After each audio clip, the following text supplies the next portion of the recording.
La Facultad de Derecho de la Universidad Nacional Autónoma de México, en coproducción con el Colegio de Profesores Universitarios con Actividades Formales en Universidades Extranjeras de Excelencia, AC, COPUEX, presentan Testimonios y vivencias de universitarios en el proceso político mexicano 1960-2024. Un documental donde académicos de la Facultad de Derecho dialogan acerca de la evolución del proceso político-electoral mexicano. Bienvenidos. Capítulo 1. Apertura del presidencialismo priista en México, 1962-1990.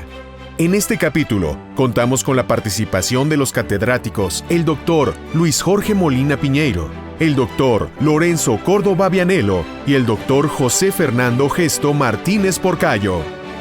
A continuación, la secretaria técnica del COPUEX, la licenciada María Patricia Nava Muñoz, nos presenta a los ponentes de hoy.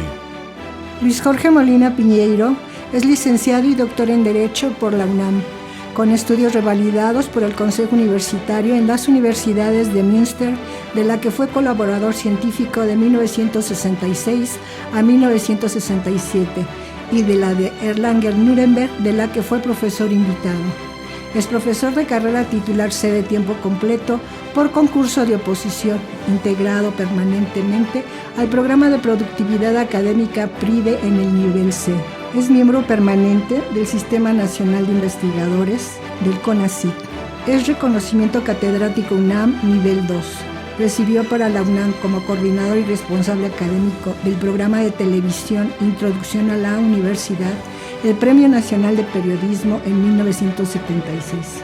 Fue coordinador y responsable académico de la serie de televisión Temas y Tópicos Universitarios, coproducción con la UNAM, con la Fundación Cultural Televisa 1977-1984. Autor de 5 libros de Derecho Constitucional Político y coordinador y responsable académico y editorial de 25 libros colectivos, publicados por la UNAM, 12 de ellos en coedición con la editorial Porrúa. La República Federal de Alemania lo condecoró con la Cruz al Mérito en grado de oficial. Es presidente del Colegio de Profesores Investigadores con Actividades Académicas Formales en Universidades Extranjeras de Excelencia, AC COPUEX. Lorenzo Córdoba Vianello es egresado de la Facultad de Derecho de la UNAM. Es doctor de investigación en teoría política por la Universidad de Turín, Italia. Es investigador titular B de tiempo completo del Instituto de Investigaciones Jurídicas de la UNAM y profesor de la Facultad de Derecho. Fue consejero electoral y consejero presidente del Instituto Nacional Electoral del año 2014 al 2023. Es también vicepresidente del COPUEX. José Fernando Gesto Martínez Porcayo es licenciado y doctor en Derecho por la Facultad de Derecho de la UNAM. Es también maestro en Políticas Públicas, magistrado electoral a partir de 1987 y magistrado presidente de la Sala Superior del Tribunal Electoral del Poder Judicial de la Federación del año 2000 al 2004.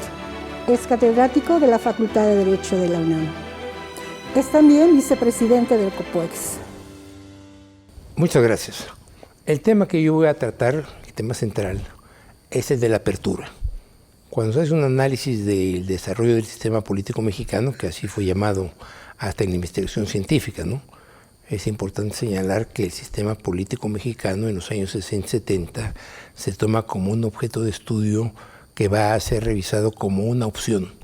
Y no en nuestro país. En nuestro país estaban divididos los grupos entre glosadores, ¿no?, y enterradores del sistema político, pero a nivel internacional, en el caso de la Universidad de Texas, el Instituto Latinoamericano con Stanley Ross, el caso de este servicio de investigación sobre América Latina europeo que dirigía el profesor Steger, tenían estudios sobre el sistema político mexicano, y yo fui incluido en este proceso de investigación durante los años 66 a 68 y posteriormente quedé ahí. O sea, es muy importante señalarlo.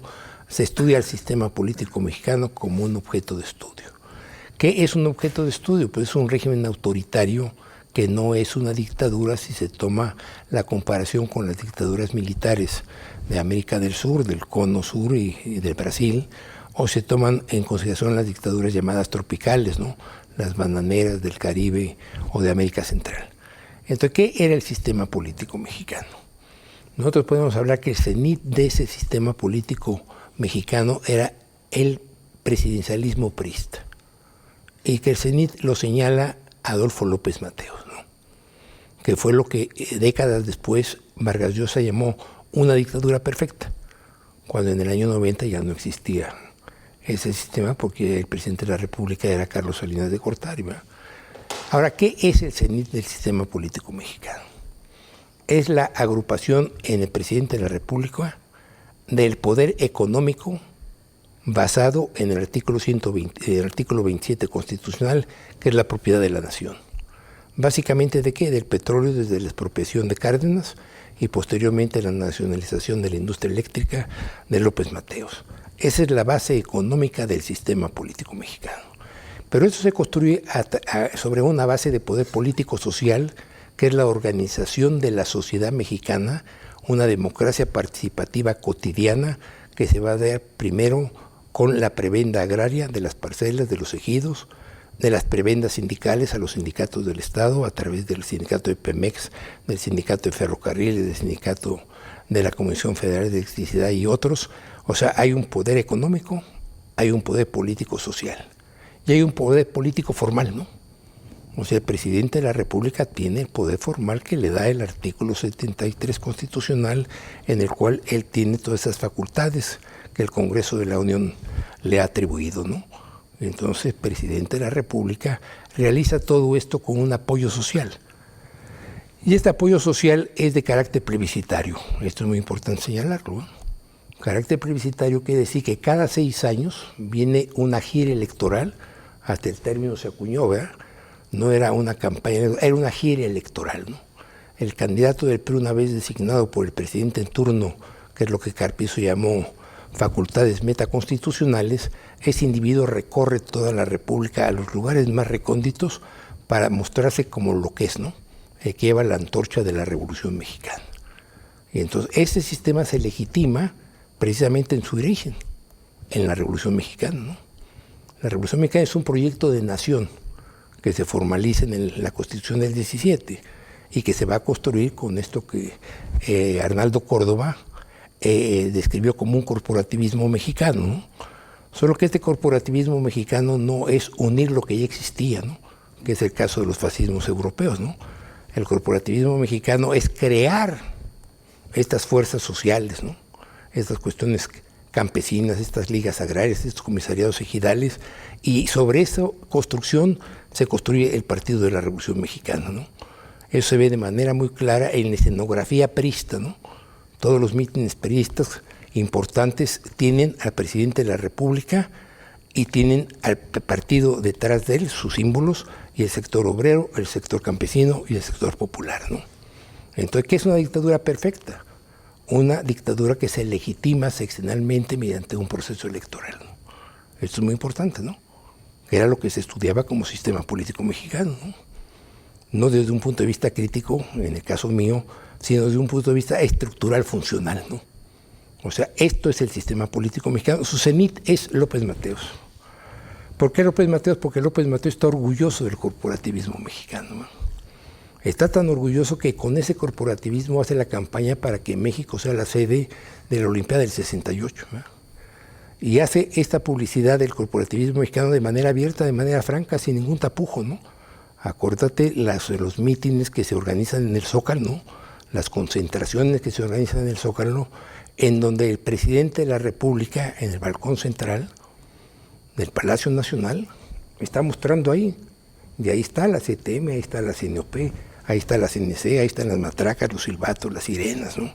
Una cosa que para un demócrata representativo, pues eso sería una cuestión por lo menos desconocida, ¿no? Y sin embargo, el sistema político mexicano está mostrándole al mundo, este es el sistema político que hemos construido. Y lo más importante es que ¿quiénes son los que están al lado del señor presidente López Mateos?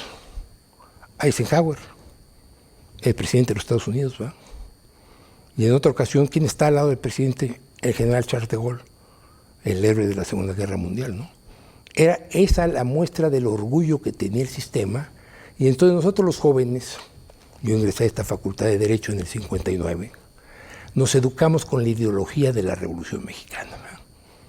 Yo en mi caso particular, en el grupo de José Muñoz Cota, el famoso orador, ¿no? Y el discurso de Muñoz Cota recuerda ahora mucho el discurso del presidente actual, ¿no? México es un país que se construye con la genialidad y con el esfuerzo de Miguel Hidalgo, que proyecta socialmente la independencia, ¿no? Con el grito de independencia y después la represión en el puente Calderón del ejército realista, ¿no? La toma de la Alhóndiga de Granaditas, ¿no? Que le da un aspecto social a la independencia, que después Morelos trata de llevarla a un documento formal convocando a la Constitución de Apatzingán en el 14, ¿no? Y después a la Convención de Chilpancingo, al Congreso Constituyente, ¿no? Y después un salto, ¿no? A Benito Juárez, ¿no? A las leyes de reforma, al enfrentamiento contra los conservadores, a la necesidad de una integración nacional después de haber perdido una parte importante del territorio nacional, ¿no? Y después viene un salto a la Revolución Mexicana, ¿no?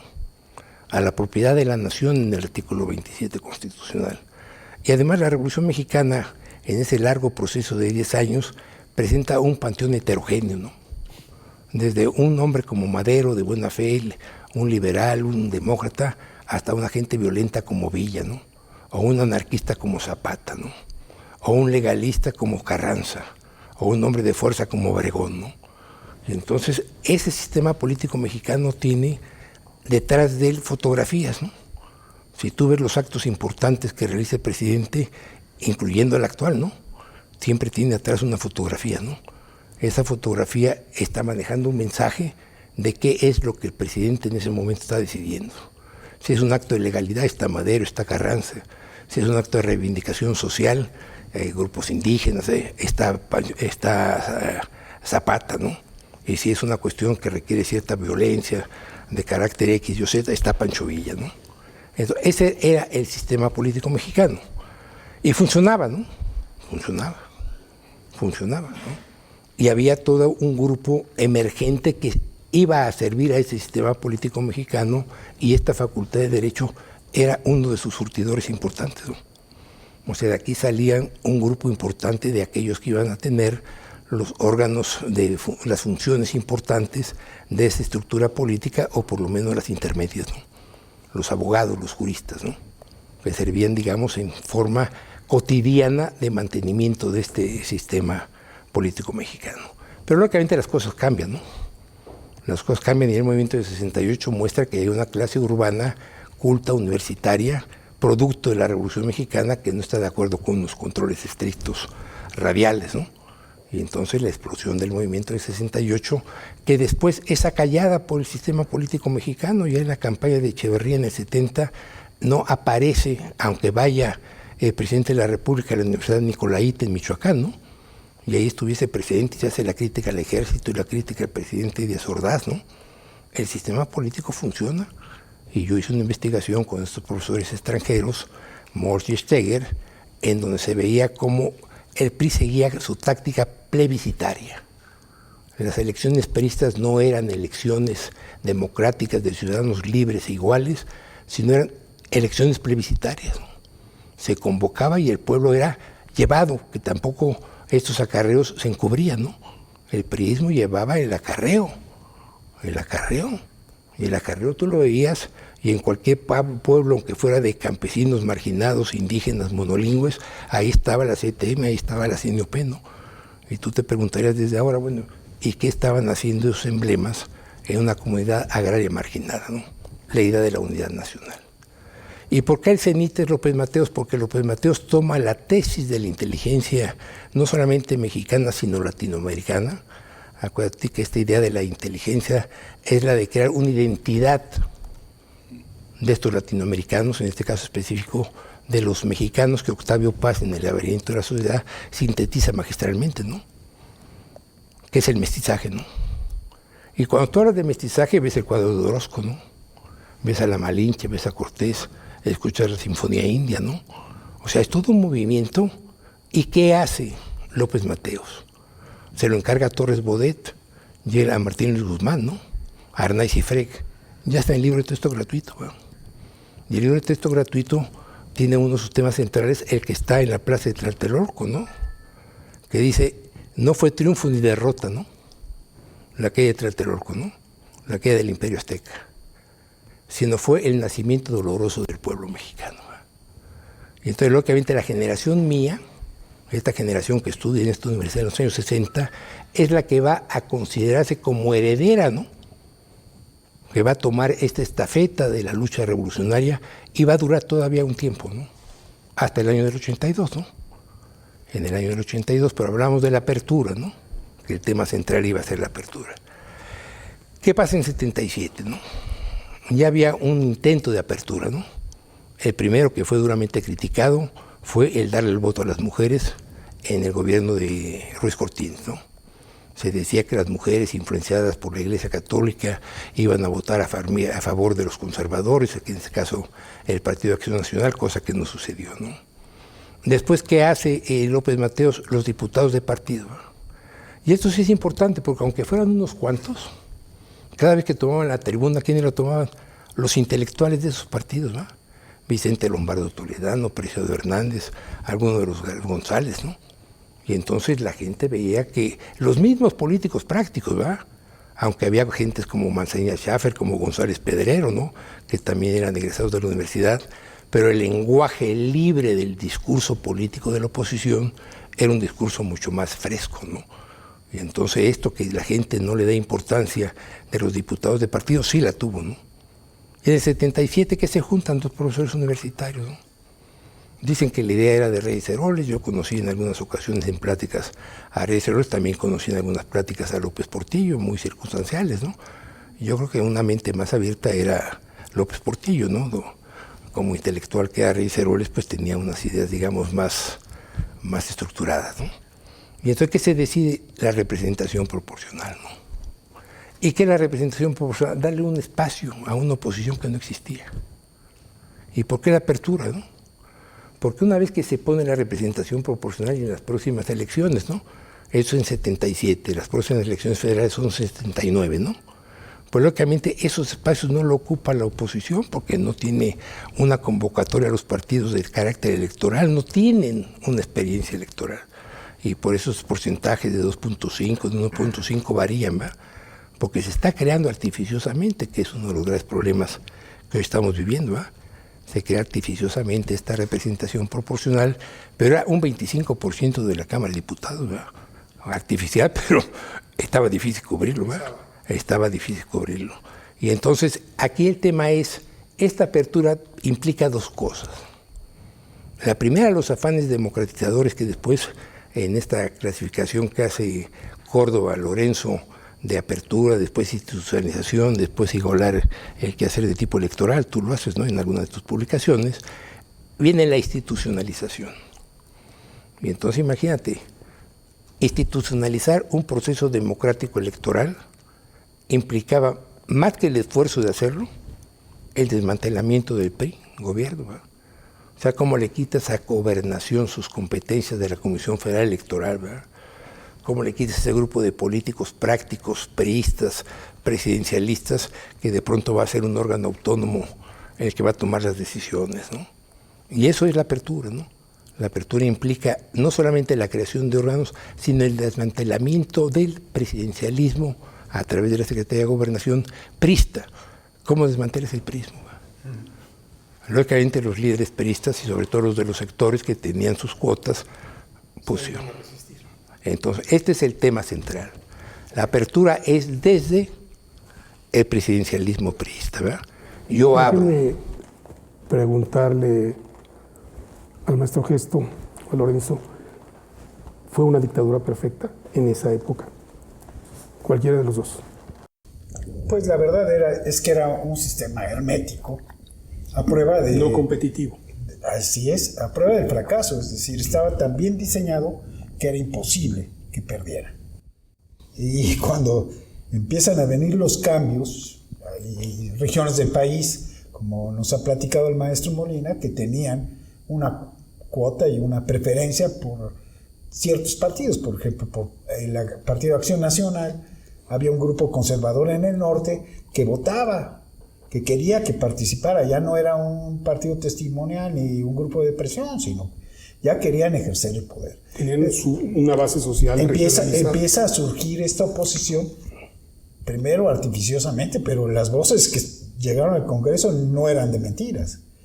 Y entonces empieza a existir una oposición pequeña, débil, que tuvo que ser apuntalada, como lo platica el maestro Molina, a través de reformas, hacer la figura de los partidos políticos una institución de interés público, empezar con financiamiento, apoyarlos. Es muy interesante, yo quisiera escuchar al maestro Molina hablar de la paternidad de las reformas. El maestro dice que realmente fue popular, que el PRI decidió hacer cambios necesarios para no perder todo, que fue un cambio producido desde el gobierno. Los grupos de izquierda dicen que no, que esto fue un movimiento producto del 1968, donde las fuerzas juveniles, los grupos agremiados de médicos, de ferrocarrileros, estaban verdaderamente inconformes con el sistema que tenía el partido, y entonces dicen que ellos fueron los padres de la reforma. Por otro lado, el grupo del Partido de Acción Nacional dice que ellos fueron porque acudieron a los órganos internacionales, a la Comisión Interamericana de Derechos Humanos, a denunciar los fraudes, que esto produjo unas resoluciones, de alguna manera pidiéndole a México cambiara su sistema jurídico y su sistema electoral, y que de ahí vino la reforma. Entonces es muy interesante para un maestro de los antiguos, de los serios, de sociología jurídica, explicar quién podría ser el padre de este proceso de reformas electorales. Bueno, mira, yo creo que independientemente de que hay que tomar en consideración todo esto que la izquierda, la derecha, en fin, los mismos grupos gobernizadores, la narrativa de cada uno, bueno, cada quien tiene que tener un espacio y cada quien lo acentúa en la forma que considera conveniente, ¿no? Lo que sí es un hecho evidente es que es un acto radial del presidencialismo priista, ¿verdad? López Portillo llegó a la presidencia sin oposición, ¿verdad? Ya estaba esto que señala Fernando de que el Partido de Acción Nacional había hecho una demanda, o no sé cómo se llama, la presentación de un documento de queja a un organismo internacional porque estas elecciones habían sido algo así. En 86, la Comisión Interamericana, ¿no? Bueno, contra el fraude patriótico en Chihuahua. Bueno, entonces, yo estoy de acuerdo, ¿no? Desde luego que el 68, porque el 68, si tuve las fotografías, y ojalá ahora que se haga la edición del programa se puedan incluir algunas, las marchas del 68 son mucho más que estudiantes, ¿no?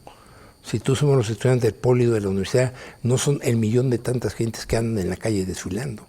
Los estudiantes no éramos tantos en aquella época, ¿va? Llenábamos las calles, sí, pero no toda la ciudad, ¿no? Entonces yo sí quisiera escuchar, pues ahora sí, la opinión de mi querido Lorenzo, porque Lorenzo yo lo conocí de niño. Yo y su padre estábamos concursando en un concurso de oposición en la Facultad de Ciencias Políticas sobre la materia de ciencia política.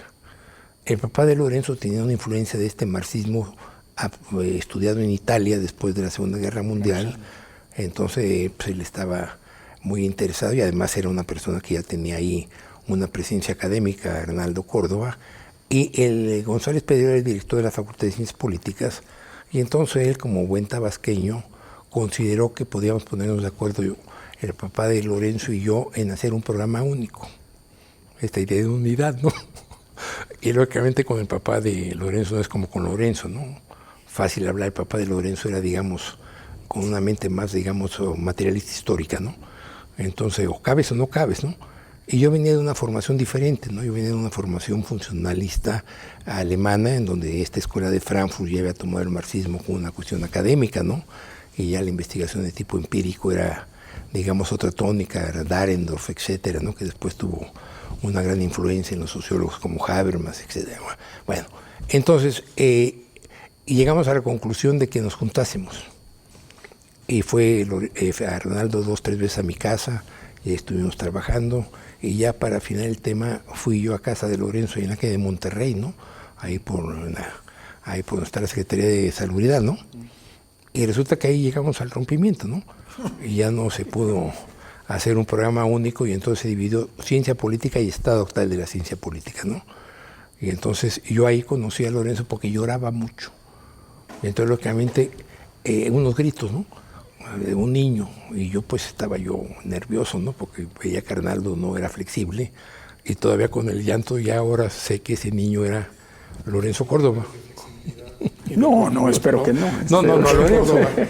No, a ver, yo creo que el sistema político que se construyó a lo largo del siglo XX, que ha descrito el doctor Molina Piñeiro, hay que entenderlo como un producto de la historia y de las necesidades históricas. La construcción del sistema político tuvo en una primera etapa el propósito de pacificar un país que venía de una guerra civil muy profunda y devastante en muchos sentidos.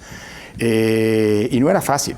Era como a los jefes militares los haces hacer política, convirtiendo los jefes militares que eran jefes políticos, los haces hacer política sin la pistola, sin las balas. Poner las armas. Y el partido nace en ese sentido. El sistema político mexicano tiene poco que ver con el que en su momento personajes como Calles delinearon, pero pues, es producto de su propia evolución. En un segundo momento pues, había necesidad de organizar políticamente a una sociedad, esta dimensión corporativista. Pues, el partido no es un partido político, el PRI, el viejo PRI, no fue un partido político tradicional, era un partido, digámoslo así, que literalmente, masas, que literalmente organizaba la sociedad políticamente. Y claro, con puntos de referencia que son los que definen y definieron a lo largo de todo el siglo pasado y todavía hoy en buena medida nuestro sistema político, es decir, el presidente como el vértice tanto del poder constitucional. Si uno ve la Constitución, es una constitución presidencialista no solamente en el diseño, sino también que hace del presidente el centro en mucho sentido de las decisiones jurídico y políticas del Estado. ¿Quién es el hacedor de la justicia social? Pues el presidente de la República, ¿no? ¿Quién es el que hacía el reparto agrario? El presidente. ¿Quién es el que resolvía los conflictos laborales? Al final del día, el presidente. En fin, también tenía una dimensión política que ya he explicado, el partido oficial, como se le llamaba, que hacía del presidente en turno el jefe nato del partido. Y también hay una dimensión, también retomando a Paz, pues cultural. Este es un país que, como dice Paz, ha estado marcado a lo largo de su historia por el hilo de la dominación. Esto fue conjuntándose y generó este sistema político compacto, hegemónico, profundamente excluyente, que tuvo una gran capacidad de amoldarse. El PRI fue todo. El PRI fue un partido nacionalista, fue un partido revolucionario, fue un partido neoliberal, fue a lo largo de la historia lo que todo, digamos, lo que la necesidad del momento planteaba. Pero también es cierto que, si bien tiene razón Luis cuando señala que la apertura parte de una decisión de Estado, desde el Estado, también es cierto que se trataba de una decisión en muchos sentidos impuestas por las condiciones. Ese régimen político que funcionaba muy bien, también por lo excluyente que representaba, no tenía cauces para procesar las eventuales inconformidades que se presentaban, o se procesaban dentro del partido hasta donde el partido daba. Y esto provocó, decía Luis, que la oposición era una oposición, pues digámoslo así, artificial. Pues bueno, sí, en buena medida, porque el propio sistema lo provocaba. Es decir, durante un cuarto de siglo, desde 1953 hasta 1978, con la reforma política, no hubo ningún nuevo partido político, a pesar de que fue un periodo en el que surgieron un montón de movimientos sindicales, estudiantiles, en fin, conflictos de distinto tipo. Surgió la guerrilla urbana y rural. Es decir, era un sistema rígido, excluyente, que estaba siendo incapaz para procesar muchas de las cosas que estaban ocurriendo abajo, si bien marginales y demás. Pero era un sistema que tampoco permitía que esa efervescencia, menor si se quiere, pero que ahí estaba, pudiera expresarse por causas institucionales. Cierto que hay muchas lecturas, como decía Fernando, de la transición.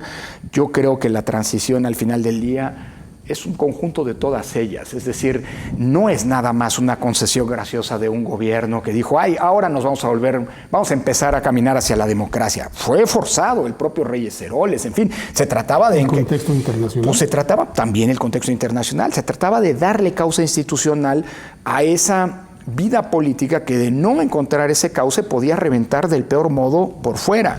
por un lado. Por otro lado, pues tampoco es, digamos, las demandas del PAN, las demandas de la izquierda, de esa miriada de cosas que era la izquierda, pues también implicaron, digámoslo así, una necesidad del propio régimen de irse adecuando. Y una vez abierta esa rendija, en esto coincido, esto que Luis llama, que mencionaba como la apertura, pues el cambio fue inevitable. Porque una vez que se abrió la puerta, se metió el pie y por ahí empezó una vorágine y una secuencia de cambios adicionales. Sí, los diputados de partido eran importantes, pero no era lo mismo tener a 20, 25 diputados de diputados de partido en conjunto representando a toda la oposición o lo que fue la oposición, a tener 100, o sea, respecto de 180, 200 diputados que tenían en todas las cámaras, a tener 100 diputaciones de 400, un 25%. Y eso fue generando una dinámica que con el paso del tiempo resultó irrefrenable. A eso súmense la crisis económica, la incapacidad del gobierno, por ejemplo, en 1985, de enfrentar la crisis que provocaron los terremotos, pues acabó generándose, pues digamos, esa efervescencia que durante mucho tiempo había estado, no digo soterrada, pero sí acotada, marginada, y que encontró pues esos cauces institucionales que volvieron irrefrenable, digámoslo así, el cambio. Aunque como la historia enseña hoy, no hay cambio que siempre sea, la historia no es unidireccional, también hay cambios que van para adelante y para atrás, pero esa es otra historia, digamos, ya llegaremos en su momento a ella. Fernando Gesto, ¿qué tan ordenada o desordenada, a final de cuentas, después de prácticamente 35, 40 años ya se puede hacer una evaluación, ha sido esta transición mexicana que no ha terminado? ¿Qué tan desordenada ha sido, entendiendo que hay una voluntad presidencial para permitirla y entendiendo que hay movimientos que la impulsan porque no tenían espacio para expresarse institucionalmente? Mira, yo creo que ha sido ordenada. ¿A qué me refiero?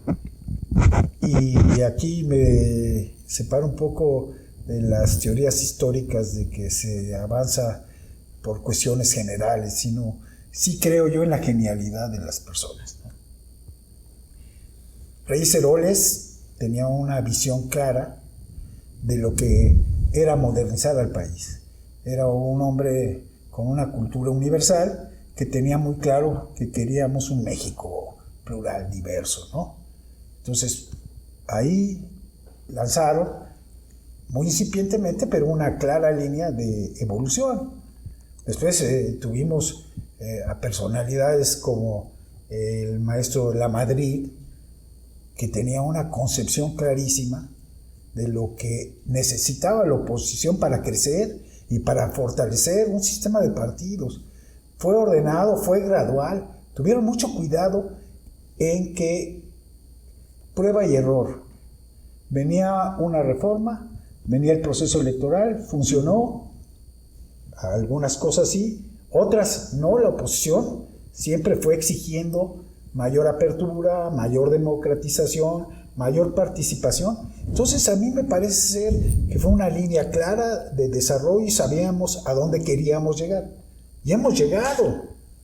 El problema es que ahora se quiere retroceder. Perdón que me adelante a conclusiones, pero en esa línea gradual que siempre parece mentira, pero fue pedida por la oposición, nunca fue del gobierno. Ya a partir de 1987, las reformas venían de la exigencia de quienes competían, querían mayor equidad, mayor participación, mayor inclusión, lo cual es una línea clara, no caótica. A mí me pareció siempre muy bien diseñada de manera gradual. Yo recuerdo cuando llegamos al Tribunal de lo Contencioso Electoral, era un tribunal administrativo para controlar a un órgano administrativo que era la Comisión Federal Electoral. Después, cuando pasamos al instituto... Estamos hablando de 1986, 87. Entonces, la verdad es que fue una irrupción gradual. Es un tribunal administrativo. Después vamos a tener un Tribunal Federal Electoral que conviva con los colegios electorales. No se acaba con el contencioso político, pero ya hay una intervención jurídica que de alguna manera obliga al colegio electoral. gradualidad. Y finalmente desaparecen los colegios electorales y se vuelve autoridad única en la calificación de la selección última, en la calificación de las elecciones del tribunal. Fíjate que si en 1987 le dan esas facultades al tribunal, no hubiera progresado. Entonces a mí me parece que bien meditadas, bien negociadas, hubo reformas que concitaron el apoyo de todos los partidos, otras que se negociaron, pero siempre con una línea y una visión, dijéramos, uniforme, directa, clara y no caótica. A ver, no sé si estén de acuerdo para los tres. Hay momentos, no voy a decir fundacionales, pero sí fundamentales de este proceso. ¿Cuáles habría que señalar? Digo, van a ser materia de esta serie que vamos a estar grabando, pero ¿cuáles serían los momentos fundacionales, fundamentales, como ustedes quieran llamar, los más importantes de este proceso de transición? Mira, Lorenzo ha escrito sobre esto, yo he leído cosas de él, ¿no? Y él ha hecho así como unas taxaciones, ¿no? Sí. Apertura, después otras cuestiones. Yo creo que la persona indicada para desarrollar el tema es Lorenzo. Gracias, Luis. Yo creo que, a ver, hay que entender, hay que partir de una premisa, por eso era la dictadura perfecta que el régimen. En el papel, México nunca fue un régimen autoritario o un régimen dictatorial. Es decir, las condiciones básicas de una democracia constitucional estuvieron en la Constitución desde 1917. División de poderes, un poder judicial autónomo que contrapesaba, un poder legislativo que era el que más... Claro, por la vía de los hechos, por estas razones tanto constitucionales como políticos, sociales y demás, pues todo acababa convirtiéndose en el... Claro, y el presidente, al ser quien proponía a los ministros de la Corte, aunque tenían que pasar por la ratificación del Senado, el Senado, al haber tenido solamente a miembros del partido que le debían una disciplina y una lealtad al presidente, pues acababan siendo afines, funcionarios afines con ciertas diferencias, pero de matiz, afines a la gran estructura. Entonces, yo creo que el proceso de cambio político tuvo que pasar sobre todo por 4 grandes ejes. El primero y más urgente era el electoral.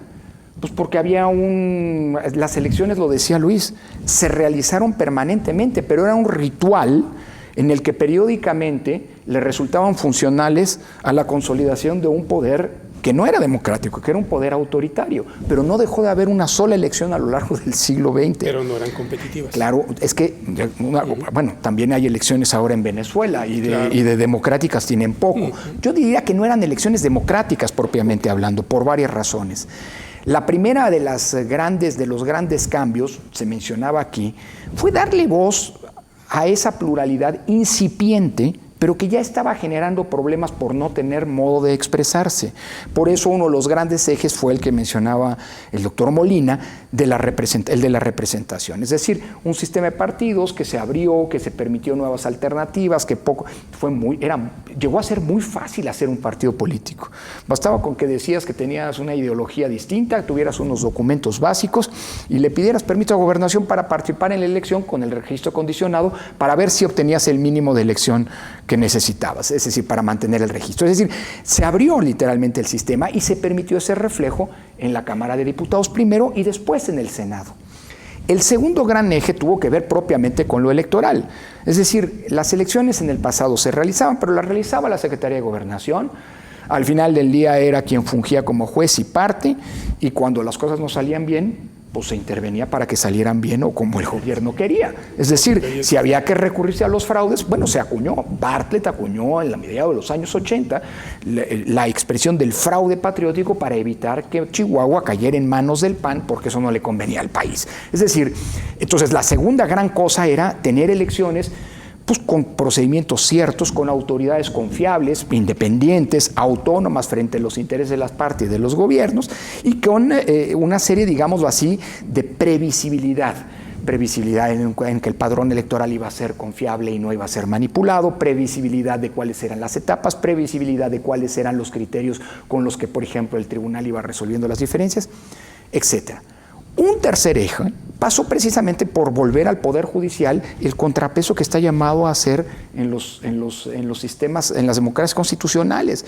Por eso la reforma de 1994 que vuelve a la Corte un auténtico tribunal constitucional y que crea un órgano de gobierno separado de la Corte, no como ocurría antes, que la Corte era a la vez órgano máximo de decisión, pero también órgano de gobierno de todos los jueces del país, que fue el Consejo de la Judicatura. Y un cuarto eje, bueno, luego vienen las reformas de 2011 en materia de derechos humanos, que fueron potenciando el Poder Judicial y su capacidad de interpretación y de garantía frente al poder. Y luego viene un último eje, que es el de los llamados órganos constitucionales autónomos, que no son una, invención mexicana, porque retoma la figura de las agencias autónomas de Estados Unidos, pero pues que se utilizaron como una manera de ir erosionando el enorme poder que se había concentrado en manos del presidente de la República. Todos los órganos constitucionales autónomos cumplen funciones que se sacaron del Ejecutivo. ¿Quién era el responsable de la materia de derechos humanos? Pues la CNDH, que dependía de Gobernación. ¿Quién era el responsable de hacer elecciones? Gobernación. ¿Quién era el responsable de la política cambiaria e inflacionaria? Banco de México, que dependía de Hacienda. ¿Quién era el responsable de las concesiones, comunicaciones y transportes? Y ahora el IFT, etcétera, etcétera, etcétera. Entonces, yo creo que la transición, aunque corrió sobre todo por lo electoral y al permitir que la oposición creciera a través del voto ciudadano, que tuviera más presencia, que se acabaran las mayorías primero calificadas y luego absolutas, que obligó una negociación y volvió al poder legislativo un contrapeso del Ejecutivo, un poder judicial que cada vez obtiene más peso y capacidad de control sobre los otros dos poderes, que son poderes políticos, órganos autónomos que le dan un carácter técnico y acotan los abusos que antes estaban en manos del presidente, y finalmente una representación plural, pues bueno, articulan ese proceso muy largo, muy diverso, en distintas velocidades, distintas revoluciones, y que, como dice Fernando, siempre fue gradual. Y eso distingue, por cierto, el caso mexicano de las transiciones española o chilena o de otros países, ¿no? Entonces, a ver, habría que decir, o trato de rescatar, esta transición no pasa solo por lo electoral.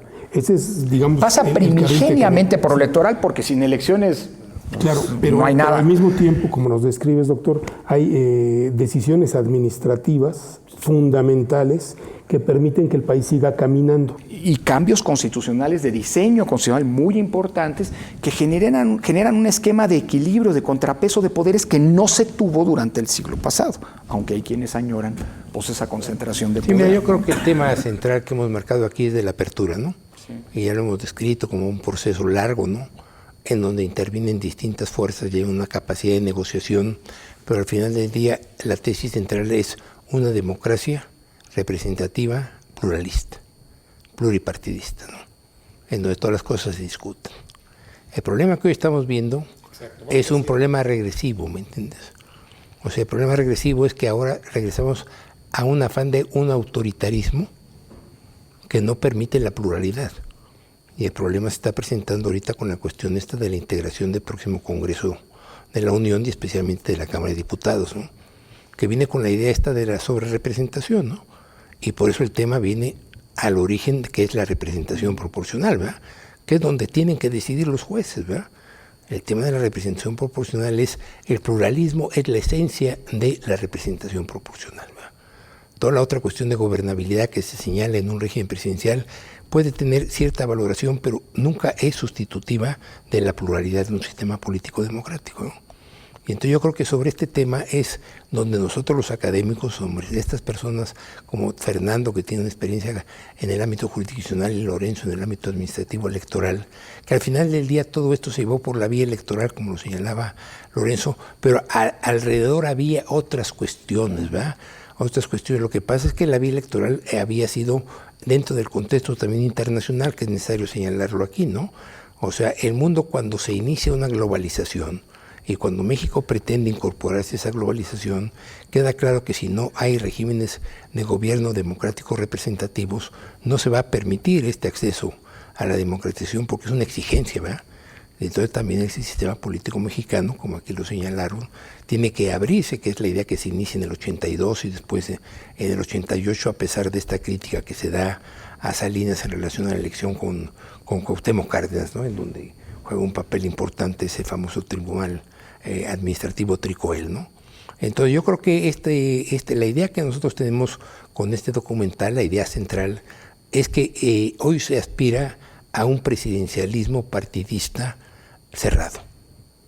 ¿Esto qué quiere decir? Sin división de poderes, ¿verdad? Y si no hay división de poderes, el problema es que donde no hay división de poderes, la libertad no se puede garantizar, ¿verdad? Y eso es lo que debemos nosotros meditar, ¿no?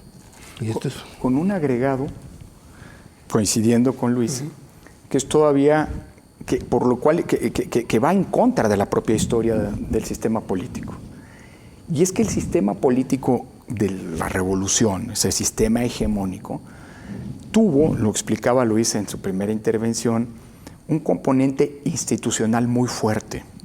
El partido fue la institucionalización de la contienda política, de la disputa política, en parte para pacificarla y después para encauzarla. Y el presidente de la República constituía una figura muy potente, pero que cada 6 años cambiaba de manos. Es decir, el poder nunca dependió de quién estaba en la presidencia. Había presidentes más hábiles que otros, pero que dependía de la presidencia. Y lo que hoy estamos viviendo es, sí, una pretensión de desmantelamiento. A mí me gusta mencionar esto, los 4 ejes, porque ¿qué es lo que contiene lo que algunos llaman el plan C? Pues desmontar el sistema representativo, volver a una época de sola representación de mayorías. 2, cambiar el sistema electoral y a través de la elección de los consejeros y magistrados electorales subordinarlo políticamente, volver a la captura política de la organización de las elecciones.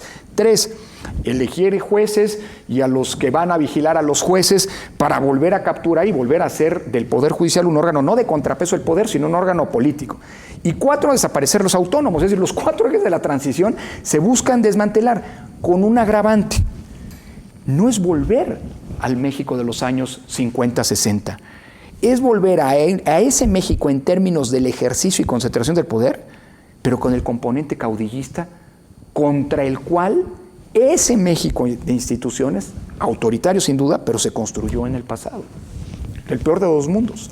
Fíjate, para cerrar, Alejandro, que yo coincido, pero yo sí veo una añoranza, es decir, este nuevo régimen de la cuarta transformación utiliza lo que nos ha venido describiendo el maestro Molina. Tú recuerdas, en efecto, la parte, dijéramos, de carga ideológica que representaba el presidente de la República con su retrato, dependiendo de qué presidente fuera, si era Morelos, si era Juárez, si era Madero. Entonces tenían su héroe que, de acuerdo con Reyes Heroles, a mí me encanta ese libro del liberalismo mexicano, dice, es que el PRI tuvo la idea de hacer un solo país desde los aztecas, pasando todos hasta llegar a la revolución bajo la misma ideología que la del PRI. Entonces, ¿qué está haciendo la cuarta transformación? De nuevo, los símbolos patrios atrás. Es decir, esa añoranza por tener una visión histórica nacionalista. Segunda, la idea de que el presidente ejerce centralmente el poder. Es decir, centralizar el poder es parte importante que destruyeron los tecnócratas, como les decíamos en mi época, los liberales ahora, porque ellos sí cambiaron, querían modernizar tanto al país que dio los símbolos patrios, las cuestiones económicas, los tratados, globalizar al país, abrirlo. Eso es lo que no le gusta a la cuarta transformación. Esa transformación para ellos fue traidora. Entonces regresan. A mí no me parece que esto es más que un priismo renovado con las tácticas del priismo, con ese corporativismo, ahora no en sectores, sino en masas de pobres que hay que unificar.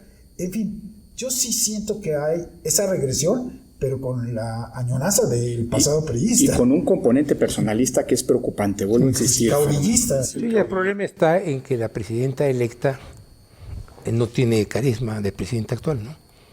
Entonces, un régimen presidencial con esas dimensiones, que no tiene una vinculación de tipo carismático, no tiene sino recurrir a unas técnicas de control de poder más estrictas, que ese es uno de los peligros que se ve en este momento. Yo quiero aquí, como un punto final, señalar que en México esta institucionalización se vinculó siempre a una capacidad que tiene el presidente de repartir prebendas, ¿no? O sea, el artículo 27 constitucional determina la política agraria y la propiedad de la nación y el representante de la nación por esos efectos es el presidente de la República, ¿no? Lo mismo en las empresas del Estado, ¿no? El representante, el que toma las decisiones trascendentes en petróleo, en energía, es el presidente de la República, ¿no? Y entonces, sobre todo, esta cuestión corporativista que se inicia en la época del general Cárdenas es un reparto de prebendas, ¿no? O sea, esto hay que apuntarlo, ¿no?